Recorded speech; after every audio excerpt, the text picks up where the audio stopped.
Caltech.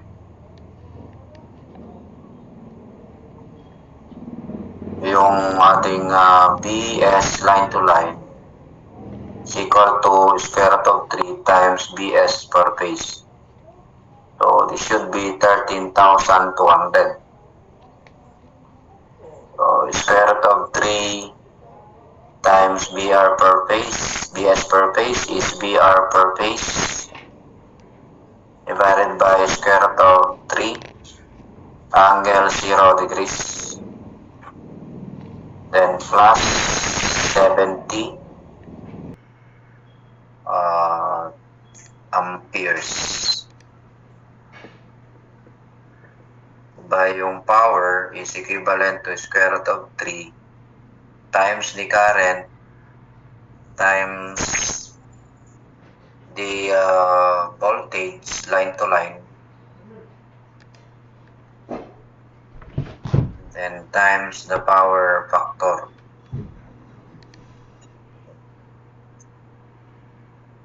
So power factor is equivalent to the power divided by square root of 3 times the current 70 times BR line to line is X. Ayan, yung BR line to line. BR line to line. Ito 1 million. 1 times 10 to the 6. BR line to line pala ito. So, yung current 70, yung power factor negative arc cosine of 1 times 10 to the 6 over square root of 3 times 70 times BR line to line multiplied by 15 plus J20. Then, tignan natin kung ano yung magbibigay ng 13,200. So, letter A, letter B, letter C, then letter D. Square root of 3, square root of 3 times the absolute value of alpha x ang ilagay natin sa BR line to line over square root of 3, then plus 70 angle negative shift cosine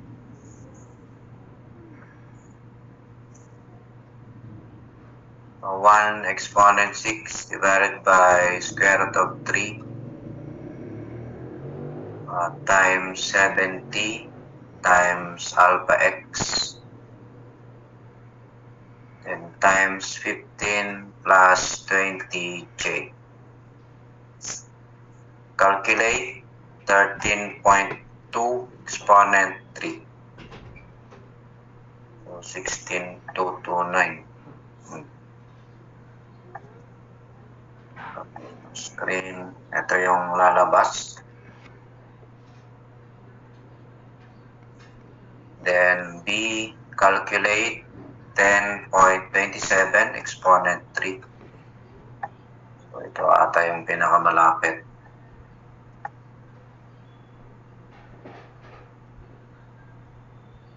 Letter C, calculate 10 point, baka ito yung eksakto.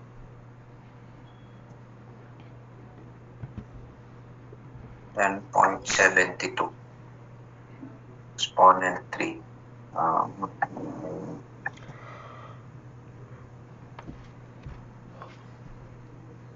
Bumayo na siya. Mas mataas na naman yun. Calculate 16.17 exponent 3. Mas mataas na siya.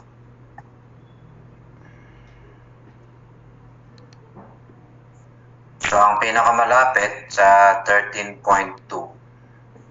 is this one.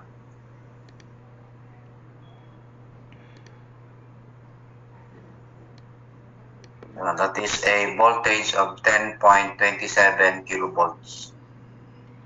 Line voltage doon sa receiving end.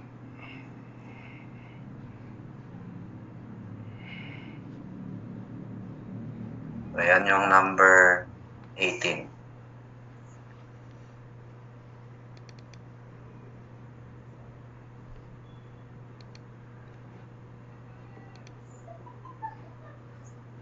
And number 19.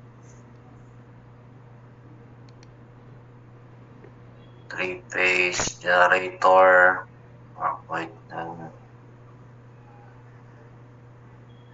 Sending end voltage. So, BS per phase equivalent to square root of 3 times BR per phase. Ay, line to line pala ito. Approximately equal to 44,000. Okay, so square root of 3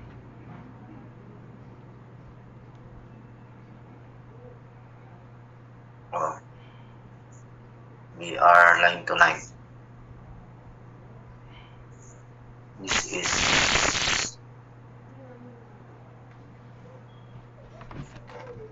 BR line to line.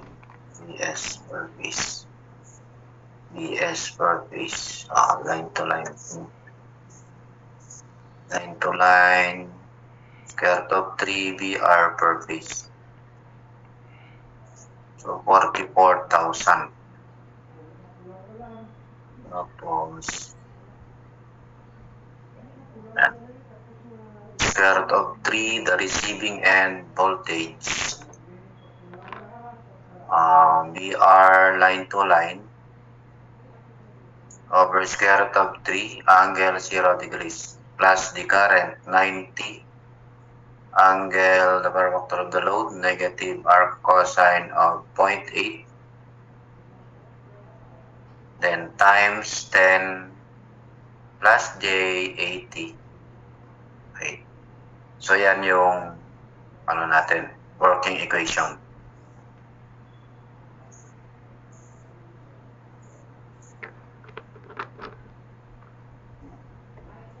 So ano yung lalabas doon sa letter A? Square root of 3 times absolute value of BR line to line over square root of 3 plus 90 angle negative shift cosine 0.8, then times 10 plus 80J. Caltech natin ito. So calculate 42.3 exponent 3. So ang lumabas 51, 84. Yan yung lumabas kapag ang BR line to line ay 42.3. Tapos calculate 41.2 exponent 3. So 50 naman siya. All B. 34.3. Calculate 34.3 exponent 3. Ayan. 43,969.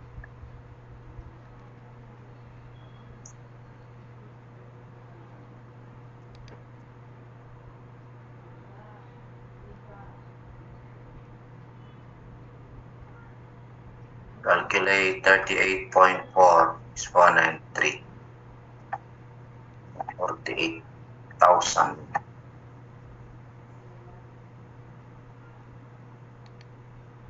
So ito yung nearest to 44,000. Okay. So letter C yung sagot. So yung working equation. Number 20. Transmission line has a triangular configuration of 4 feet spacing. Conductor is 33.64.4 MCM ACSR. The outside diameter of 336.4 MCM ACSR is 0.721 inch. If the length of the line is 30 kilometers, what is the shunt capacitive reactance per phase? So, ang C per phase is equivalent to 2 pi EO divided by ln of GMD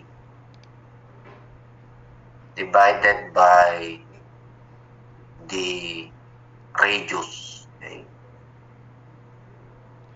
2 pi times then constant 32.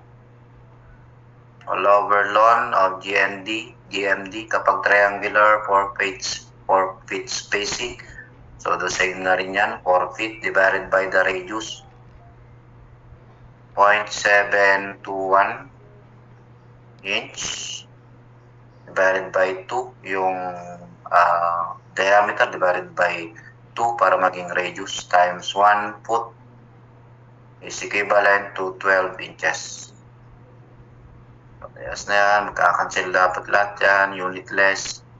So, this is in farad per meter. Times the length, 30,000 meters. Yan yung equivalent ng 30 kilometers. So, 2 times pi times constant 32, then divided by ln of 4 divided by 0.72 divided by 2 divided by 12. Then, yung pag-multiply natin, dito siya sa distance. Yung distance dito sa value ng capacitance. So, 3.411 times 10 to the negative 7 farad. So, XC per phase is equivalent to 1 over 2 pi F times the capacitance per phase. So, 1 over 2 pi times 60, then times 3.411 times 10 to the negative 7 times 120 times pi, then inverse. So, 7776 7776.45. Dinerecho kasi natin. So, ito yung pinakamalapit. Nag-round off, round up dito. Okay, so number 21. Solve for descending end voltage. Sending end voltage, Vs line to line. Square root of 3 times VR per phase, meron na, 22 times 10 to the 3 over square root of 3, angle 0, then plus the current, 12, times 10 to the 6 divided by square root of 3, times the line-to-line voltage, 22 times 10 to the 3 volts. This is volt ampere. So, no need to divide it by the power factor. Negative arc cosine 0.8. Then, times 3 plus J10. So, yung masosolve natin dyan, kasi naka-ano na siya, square root of 3 ay line-to-line value. Shift magnitude 22 exponent 3 plus nawala rin square root of 3, kakancel 12 exponent 6 divided by 22 exponent 3, angle negative, shift cosine 0.8, then times 3 plus 10J,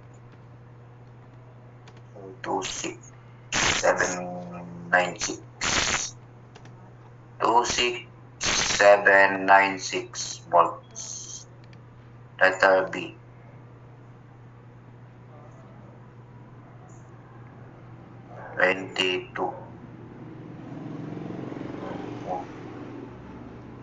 yan, 21, 22. Na ulit. Kaya the same dito. 23, a three-phase transmission line is composed of two SSR posts per phase with horizontal configuration of 12 feet, 7 feet, 7 feet, and 14 feet. The line spacing as measured from the center of the bundle conductors is 6 inches. The conductors have a diameter of 0.741 inch and a GMR of 0.02265 feet. Find the capacitance per phase for 20 kilometers of the line in microfarads. So, bundled siya. Yung isang phase na lang, no? So, the distance of bundling is equal to 6 inches. Okay, so, kukunin natin yung radius of bundling dyan for two conductors, square root of the radius of each multiplied by the distance of bundling. So, square root of R each of 0.741 divided by 2 inches inch times the distance of bundling 6 inch times 1 foot over 12 inches squared. So the radius of bundling is equivalent to square root of 0.741 divided by 2 times 6 divided by 12 squared.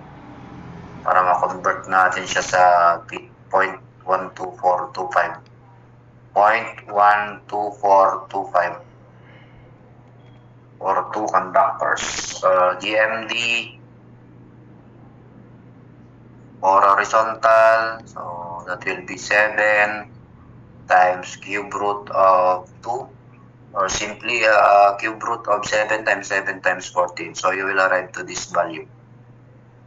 So the capacitance per phase is equivalent to 2 pi EO divided by ln of GMD divided by the equivalent radius of bundling times the distance. So 2 pi EO or constant 32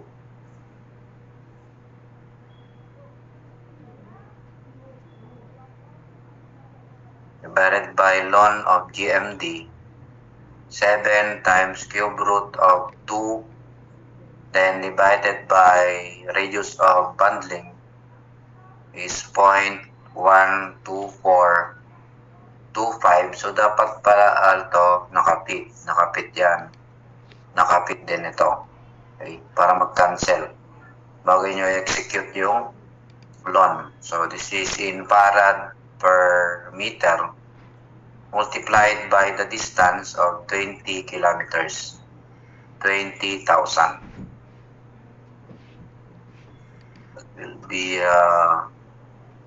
2 times pi times shift constant 32 divided by ln of 7 cube root of 2 divided by 0.12425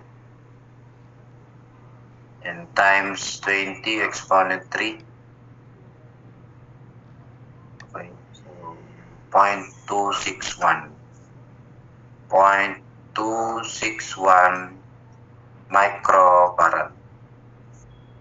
So we will choose letter D.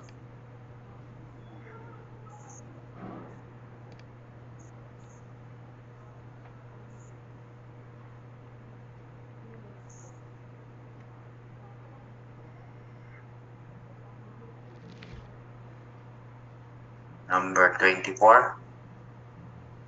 5 kilometer long, 3-phase, 34.5 as horizontal configuration line with feet spacing. The conductors are 336.4 mcm ACSR with a GMR of 0.0244 feet. What is the inductance of the line?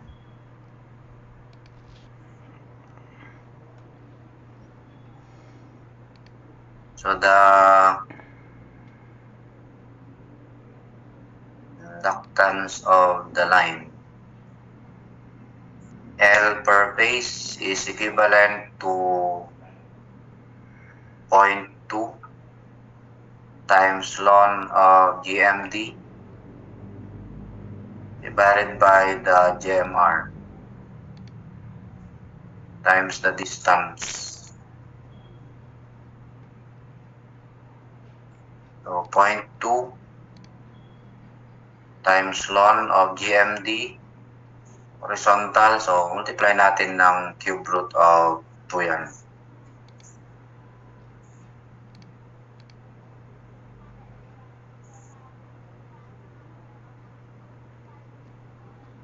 Divided by the GMR 0.0244. So parehas na feet. So this is millihenry per kilometer multiplied by the distance, that is 5,000 meters. 5 kilometers, sorry. 5 kilometers. Okay. Let's compute. 0.2 times ln of 4 cube root of 2 divided by 0.0244 times 5. 5.33.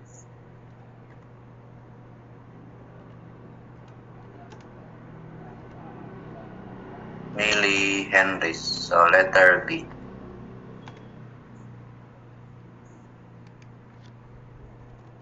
Yan yung number 24.